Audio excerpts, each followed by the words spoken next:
stand up, shout out, show us you got New England pride. Stand up, shout out, show us you got New England pride. Show us, show us, show us you got New England pride. I said, show us, show us, show us you got New England pride.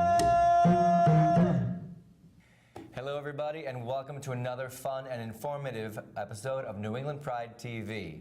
I'm your host, Dale LePage, and I am joined today by the one and only, drumroll please, Mum LePage. Hello everybody. This is Mum's first appearance on the opening of the show, and I've got to tell everybody I'm very happy. Mum just celebrated a birthday. So Yes, I did. Happy birthday. And tell everybody at home how old you turned. 39. 39, that's perfect because that makes me 25. Yes, well, I was very young, yeah. Perfect. Yeah. Love it. Love it. Now, this show is touching a lot of lives, and we receive fan mail from all over. And we just received a fan letter that I wanted to read to you because apparently people are watching the show all the way out in California. So I'd like to start the show with reading this most recent letter. Dear Dale and New England Pride TV, I just got this message from my cousin in California. She wanted to thank you for doing what you do because it's so necessary. Kids need to know that they are okay and they're not alone, and you are reaching out to people across the country with that message on your show. That's so nice. It is nice, isn't it? In the second time this month, I've bragged about this show to my friends. My friends Molly and her husband are from Connecticut, and I was just telling them about your wonderful show and how you're helping with the transgender community also. Their son is a 10th grader in high school, and he has tried to commit suicide. Aww. He is being bullied, and he is struggling very hard in school. And I mentioned her show to you, and they are now watching the show together. I want to tell you that I'm truly thankful and inspired by you and what you are doing on your show, New England Pride TV. You're giving people some hope for themselves and their children. That's Thank so you. wonderful. Isn't that amazing? Is so great, Dale. I'm so proud of you. I'm proud of you. We have a great staff here at New England Pride TV, and I want to thank them for helping me get this show up. We'll be back with more right after this. Hey Dale, it's Miss Lady Sabrina, and I'm back with another letter. Let's see what they have for us today. Dear Lady Sabrina, I've been in a relationship for about 4 years now, and it seems like it's really perfect. We're getting married really soon, but the thing is, they don't like to go out anymore. It seems like we're already a 50-year-old married couple, even though we're both in our early 20s, and the sexual department has kind of died down a little bit. He doesn't care if I go out by myself, but I'm always going out by myself to bars. I want to go to the movies, bowling, or something, and it doesn't work. He turned into a couch potato, or just wants to send me out. I don't think there's anything going on with anyone else, but you know, a perfect thing doesn't always seem so perfect. What should I do? I love him, and I just want us to feel like we're 20-something again. Love, Trust, and Confused. What you're describing is actually something that happens when you get into a relationship. You know, it kind of feels like you have to kind of hide yourself away, and you get real comfortable, and let's just get into it, shall we? Dear Trust and Confused, when people get into a relationship, it's common for them to hibernate and isolate. When you have all you need at home, you're less motivated to want to go out. This includes spending time with friends that don't visit you at home. These symptoms sneak up on you and become a larger issue before you realize. A healthy relationship is one where you have your lives and interests apart as well as together. This gives you things to talk about and share. There's also the trap that thinking because you're at home together that you're spending quality time. Not. Regardless of how long you're together, you need to have a date night. Now, this is going to be the same night every week, and there are rules to be followed. You're not allowed to talk about money, children, or work. Before you lived together, you had many things to talk about and need to revisit that. Sometimes you can be creative and do some role-playing if that interests you. You know? fireman and a stubborn hydrant. Otherwise, you can go to dinner, take a drive, go see a movie. Remove yourselves from your environment at least once a week and make your relationship the priority. If you're unable to commit to make your relationship top billing at least once a week, you have bigger issues to deal with. Lastly, you need to have some time apart, enjoying your friends without being a couple. Not saying you pretend to be single, you just have some best friend time. It allows you to give your friends the solo time they need and the time for you to miss your partner. There's nothing unhealthy about time apart, as it makes coming back together more enjoyable. Communication is the key. So when you present these things to him, make sure you convey how important this is to you. If you are unable to, do this amongst yourselves, then I would suggest finding a therapist in your area. Every couple needs a little cleaning up on the communication every now and again. The idea is that you have to have a conversation, and you have to set realistic expectations. And I've said this before, and I'll say it again: compromise, compromise, compromise. Everyone doesn't get everything that they want, especially with the date night.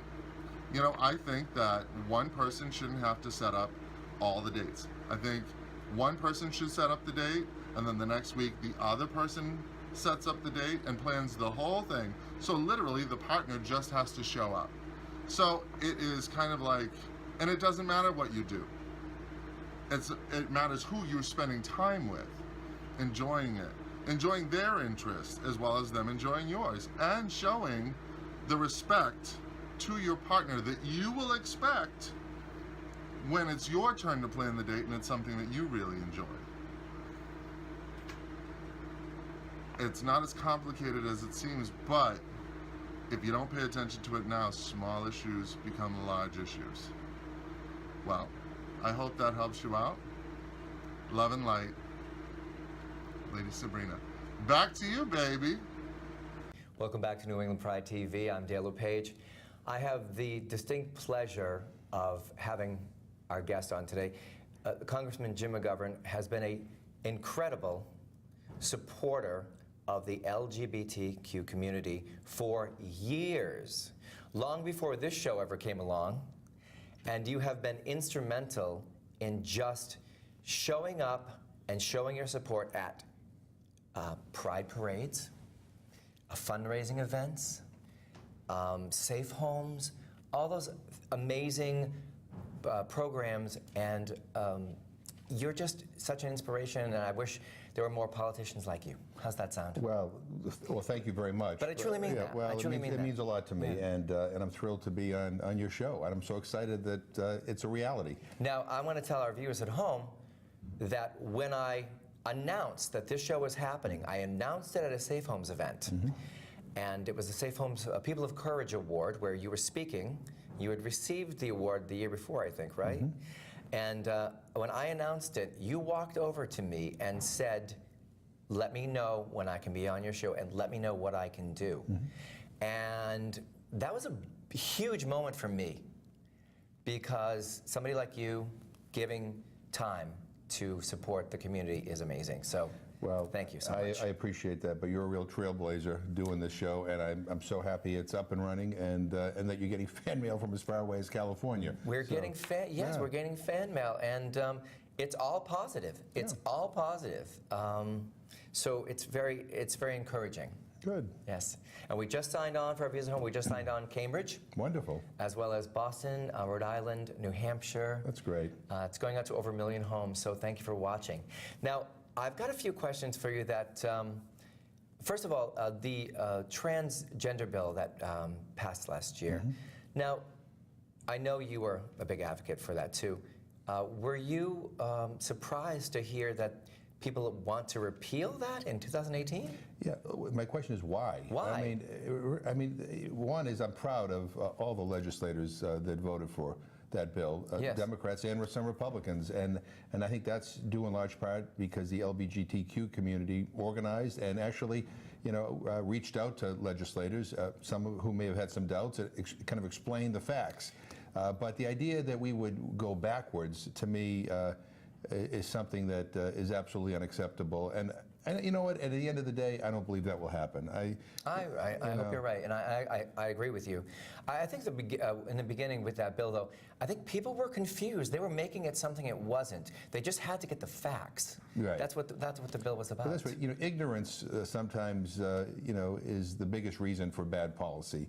And I always tell people, whether you're in the state legislature or in the United States Congress, intelligence is not always a prerequisite for serving in the legislative body. But it's important for people to understand that you know that they need to be active in reaching out to their elected officials, even people who you think are a lost cause. But give them the facts. Give them the facts. Yeah, and hopefully, and let them know that right. you're interested in this, right? And that you know, and that you're every bit as important to this community as they are, and that you also have the power of your vote.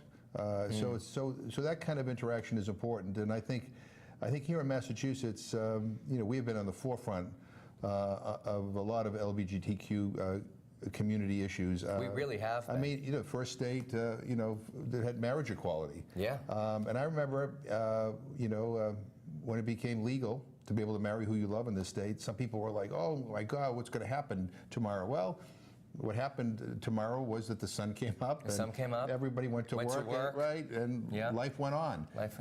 And so now the idea that people were against that seems kind of like a real throwback. And so I think we're making progress, and we need to have more progress to make. But it's important that people be engaged and care about politics and care about the people they vote for. Now, speaking of being engaged, you mentioned reaching out to your local rep. So how effective are petitions? I'm just curious. How effective do you think petitions are? I think petitions can potentially be effective. I think the most effective way to lobby your representative is one-on-one. You know, if you come into my office and you talk to me about an issue, I mean, there you are, and I have to pay attention, and I have to respond, and you know, so I think that's the most effective way. But petitions or letters or emails or phone calls, whatever. I think the only thing that's not acceptable is to kind of sit home and just assume that everything's going to work itself out. Work itself out. Like be proactive. Right. You got to be proactive. And I think again in Massachusetts and all throughout the country. I mean, you see the progress that's being made. It's happening not by accident. It's happening because the community and allies of the community are coming together and demanding change. That's wonderful.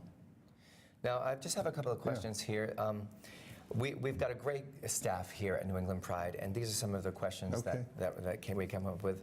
Now, you supported Hillary Clinton in the primary instead of Bernie Sanders. While many of the supporters choose Sanders, do you think the bridges were broken in the process, and how closely do you align with Sanders' vision of the steps that we need to take? Well, I'm probably more liberal than Bernie Sanders if you look at the ratings. I mean, I love Bernie Sanders. He's my friend, and I've known him for many, many years, and I'm glad he ran. I think he helped bring new people into the process.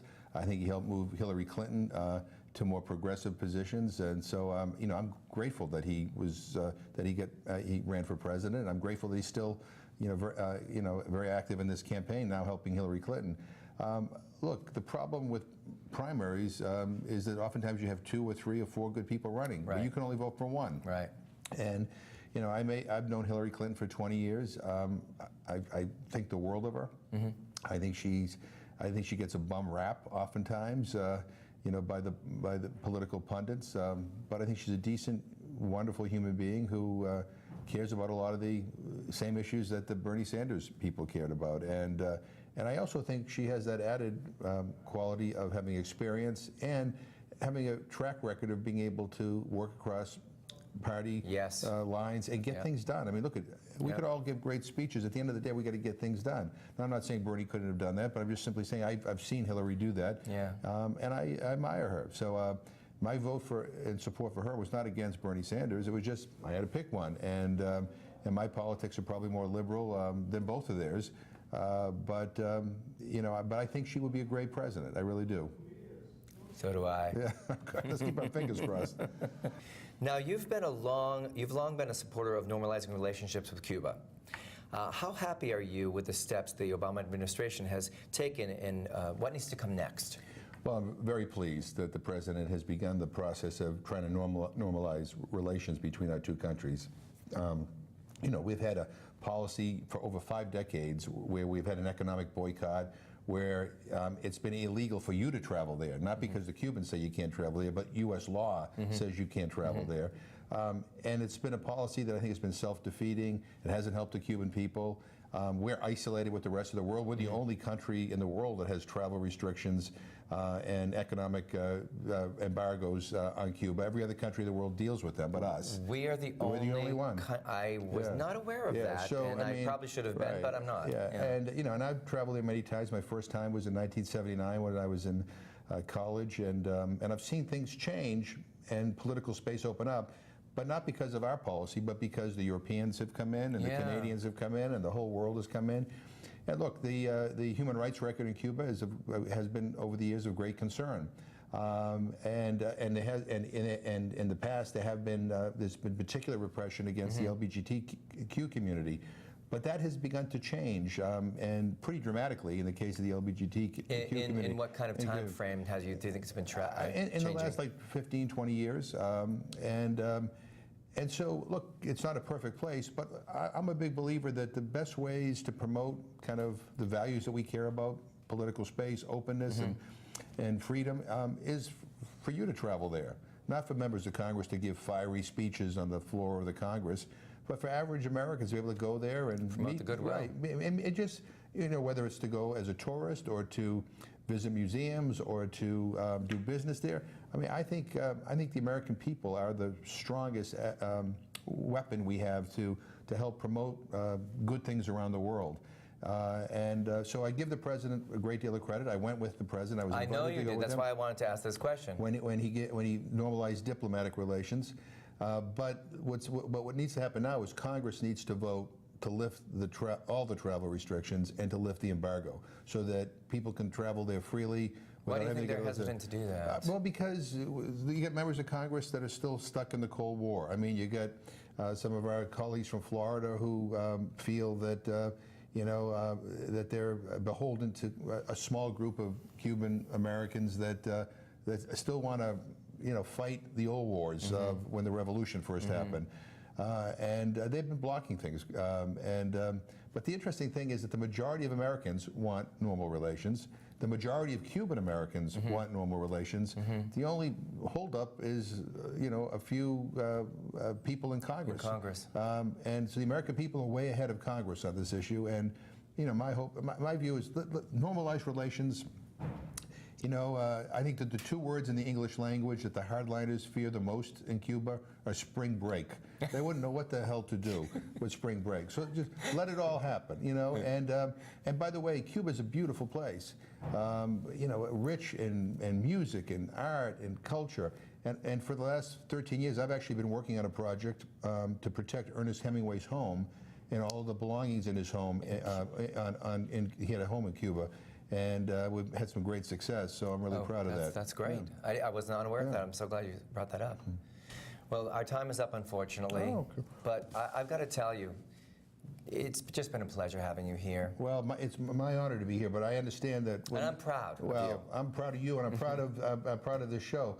But I think the last time you had a politician was the mayor of Worcester was on the show. He gave you the key to the city. He did. So I have just a little congressional. A certificate of recognition. It's not as nice as the key to the city, but the federal government's broke. So I'm getting congressional recognition from Jim McGovern for New England Pride TV. How amazing is that? Thank you so much. Look forward to doing this again. Nice to see you. Nice to see you too. We'll be back with more. It's time to go out with Joe. On this month's edition of Out with Joe on New England Pride TV, we are reminded of the rich history and significance of one of New England's most charming landmarks, Longfellow's Wayside Inn in Sudbury, Massachusetts. Nestled on 110 acres with 9 buildings, the Wayside Inn celebrates its 300th anniversary, the oldest operating inn in the U.S. Began in 1716 with its tavern on Boston Post Road, now known as Route 20, where it was only accessible by horseback for the first 150 years. And who best to talk to than the innkeeper? Out with Joe caught up with Steve Pickford. 110 acres of historic property with about 9 different buildings on them. We have a grist mill that we operate. We grind our own cornmeal, wheat flour for use in the bakery. We have a chapel that was built by Henry Ford. We have the Little Red Schoolhouse that was the Mary Had Little Lamb Schoolhouse. We have an authentic ice house that used to be used for saving ice for the year. The food's fresh, and all those historic buildings. And historic buildings they are. Henry Ford owned the property for a period. This was when the Martha Mary Chapel was constructed, naming it after his wife and mother-in-law. The Wayside Inn is many things: an inn, a restaurant, a museum, a great venue, and of course a landmark. Want to see a decree from King George III and John Hancock's original signature? It's there. You know, just to think of all the famous people that have passed here and stayed here and visited here, just to be walking in those same shoes is amazing. The restaurant needs to support the entire property along with the 10 guest rooms. Out with Joe is treated to a fantastic meal of lobster pie and prime rib, two of the inn's signature dinners. Both were superb. The lobster pie was overflowing and the prime rib was seared and cooked to order. Gentlemen, are you looking for a venue to tie the knot? Between the chapel, tent, functions room, tavern, and guest rooms, a picture-perfect New England wedding is just a click or call away. Steve is your innkeeper, but you have Tara and Janice at the front desk keeping this 300-year-old ship sailing smooth. Click wayside.org or check out withjoe.com for more details and a complete review. To watch our segments and complete New England Pride TV episodes, click newenglandpride.tv. I'm Joe Mandricotti for New England Pride TV.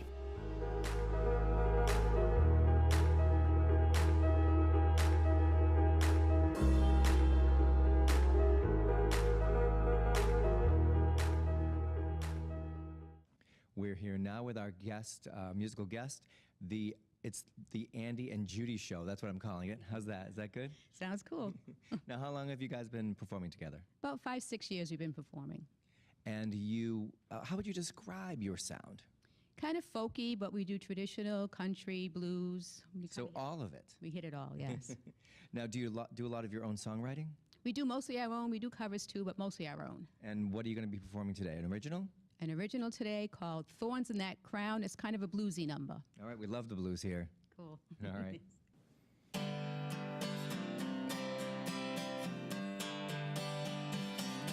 You know that I love you. Yes, I do. But love's a two-way street. You're good at taking, but you're giving it to every girl that you meet.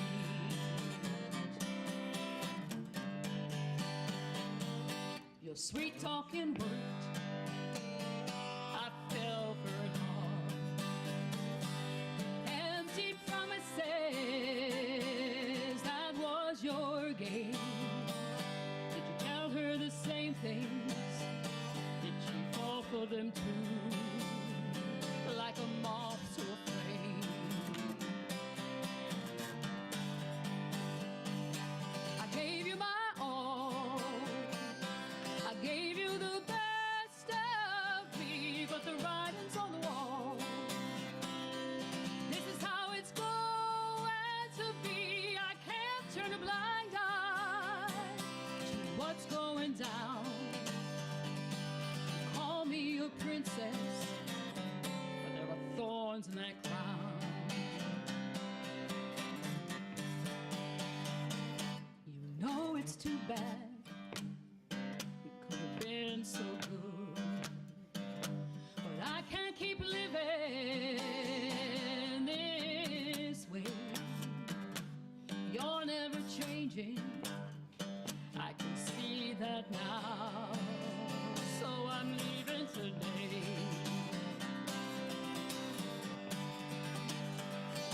I gave you my all. I gave you the best of me, but the writing's on the wall.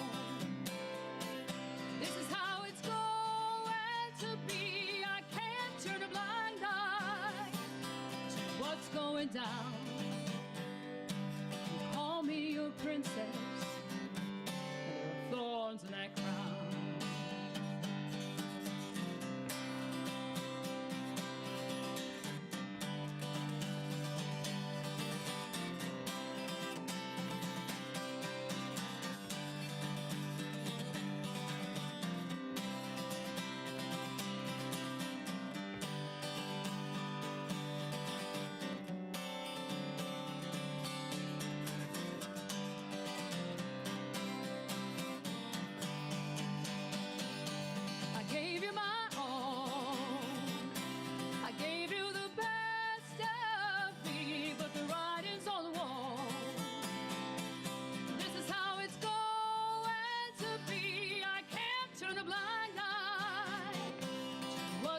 going down. Call me a princess, but there are thorns in that crown. Yeah, you call me a princess, but there are thorns in that crown. Yeah, in that crown.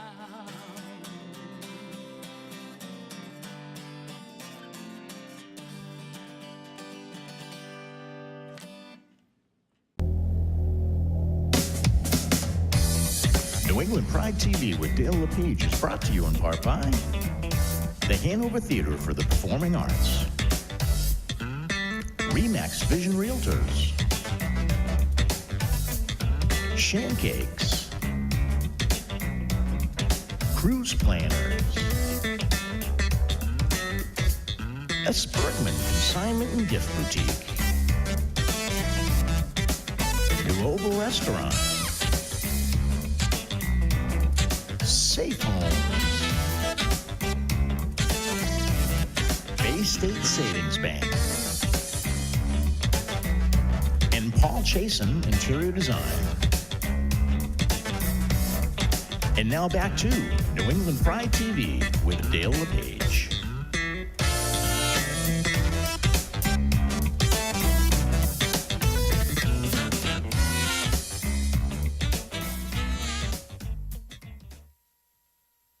We've come to the end of another fun-filled episode of New England Pride TV. Joining me right now is the lovely Tina, who makes sure this show runs smoothly. And she's doing a good job so far, right? Right. Yeah. We'd like to thank all of our guests. We'd like to especially thank our sponsors, because without our sponsors, we would not be here. And we'd like to end by saying what we always say: please don't be afraid to shine your light. Because you might be lighting the way for someone else. Perfect. Till next time. Bye.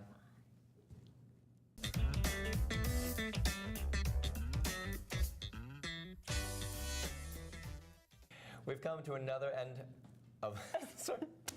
Blah, blah, blah, blah, Blah, blah, blah, blah. All right. Okay. 5, 4, 3, 2, 1. I am joined for. Remember the time that we did it like 6 times? All right. Keep it going in 5, 4, 3, 2, 1. That's right. That's right. Bye for now. See you next time.